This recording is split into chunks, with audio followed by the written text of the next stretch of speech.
पूछेगा इतिहास भी एक दिन धर्म का दोषी कौन रहा। पूछेगा इतिहास भी एक दिन धर्म का दोषी कौन रहा। जब तक खुद पर ना बीती तब तक हिंदू मौन रहा। कुछ पैसे वाले अपना बिजनेस करने के लिए हमें एडवर्टाइजमेंट के थ्रू, मनोरंजन कंपनियों के थ्रू हमारे दिमाग में ये डालने की कोशिश करते हैं कि हिंदू मुस्लिम भाई भाई। तो भाई हम भाई भाई कैसे मान ले? हम गाय को हमारी माता मानते हैं और वो गाय को काटते हैं, तो भाई भाई कैसे हुए?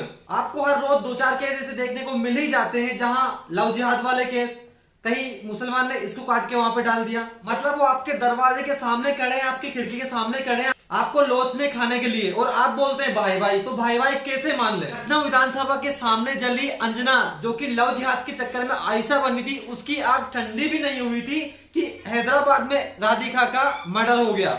अभी आदर्श नगर दिल्ली के राहुल के खून के धब्बे अभी सूखे भी नहीं थे कि हैदराबाद में राधिका का मर्डर हो गया। राधिका हैदराबाद में लॉ की पढ़ाई कर रही थी, LLB सेकेंड ईयर की छात्रा थी और हैदराबाद में विगत 2 वर्षों से एक NGO से जुड़ी हुई थी। वो NGO था पीपुल्स फॉर एनिमल सोसाइटी, मतलब जानवरों के प्रति प्रेम रखने वाले, मतलब जो जानवरों के प्रति काम करते हैं। मतलब राधिका का जानवरों के प्रति कुछ अलग ही प्रेम था, लेकिन वो क्या जाने कि जानवरों को सिखाते सिखाते, जानवरों को प्रेम करते करते वो सुअरों को नहीं पहचान पाएगी। डॉग्स को ट्रेन भी करती थी, लेकिन उसको कहाँ पता था कि डॉग्स को ट्रेनिंग करते करते मैं सुअरों को नहीं पहचान पाएगी। इसी NGO में राधिका की मुलाकात एक जिहादी सैयद मुस्तफा जिहादी से हुई। राधिका को उससे प्रेम हो गया और दोनों के रिश्ते बढ़ गए और आपस में रिश्ते बढ़ते बढ़ते दोनों रिलेशनशिप में हो गए। लेकिन जिहादी सैयद मुस्तफा ने रिलेशनशिप होने के बाद राधिका से मिलना बंद कर दिया। राधिका 17 अक्टूबर को अपने भाई से 500 रुपए लेकर कहकर गई कि मैं डॉग्स की ट्रेनिंग करके सैयद मुस्तफा से मिलकर आऊंगी। राधिका के भाई को, राधिका के परिवार वालों को पता थी कि राधिका रिलेशनशिप में है कोई सैयद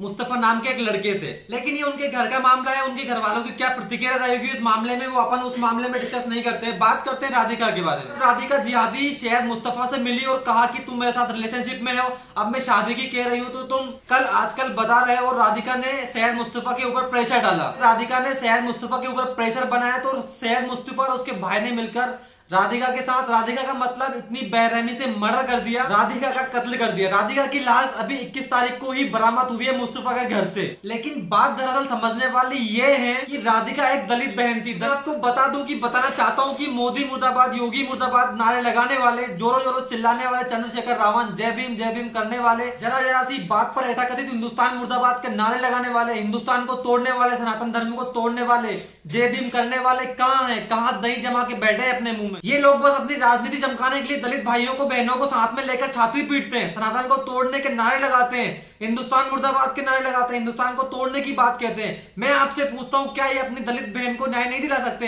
अपने मुंह में दही जमा कर क्यों बैठे हैं? मैं आपको बताता हूं इनकी हकीकत। ये लोग बस वहीं पर जय भीम, हिंदुस्तान मुर्दाबाद, योगी मुर्दाबाद, मोदी मुर्दाबाद के नारे लगाते हैं, जहां पर इनको एक एजेंडे के थ्रू इनकी फंडिंग होती है, इनको पैसा दिया जाता है। मोदी मुर्दाबाद, मोदी मुर्दाबाद, मोदी मुर्दाबाद, मोदी तेरी तानाशाही, तेरी तानाशाही, मोदी तमाश में आओ, मोदी तमाश में आओ। सभी दलित भाइयों से कहना चाहता हूं कि इनका ही मंशा समझो। ये सिर्फ एक एजेंडे के थ्रू, एक फंडिंग के थ्रू काम करते हैं। ये आपकी सपोर्ट में कतई नहीं है, ये सिर्फ फंडिंग पर चलते हैं। तो तुम हो किसी चक्कर में, एक फंडिंग के तहत कार्य करते हैं। ये हैदराबाद के राधिका केस में कतई नहीं बोलेंगे। क्यों नहीं बोलेंगे? कि अपराधी एक विशेष समुदाय से है, मोमेडियन है, वहां पर ये बिल्कुल भी नहीं जाएंगे। आप हैदराबाद की राधिका बहन की ही बात नहीं है कि ये वहां पर नहीं बोलेंगे। ये कहीं भी जहां पर विशेष समुदाय का अपराधी रहेगा, ये वहां पर कतई नहीं बोलेंगे, क्योंकि सिर्फ इनको एक एजेंडे के थ्रू एक फंडिंग होती है, ये सिर्फ वहीं पर कार्य करते हैं। मैं तो आप लोगों से बस इतना ही कहूंगा कि ऐसे संगठनों से दूर रहे, इनकी मंशा को समझो। ये सिर्फ एक फंडिंग के थ्रू, एक एजेंडा के तहत काम करते हैं। बाकी दलित भाई बहनों से इनको कोई लगाव नहीं है। बस मैं तो इतना ही कहूंगा, यदि वीडियो पसंद आया तो 10 लोगों को कम से कम शेयर करो, और ये चाहूंगा कि गरीब जो दलित लोग हैं उनको ज्यादा से ज्यादा शेयर करो, ताकि वो इस संगठनों से दूर रहें।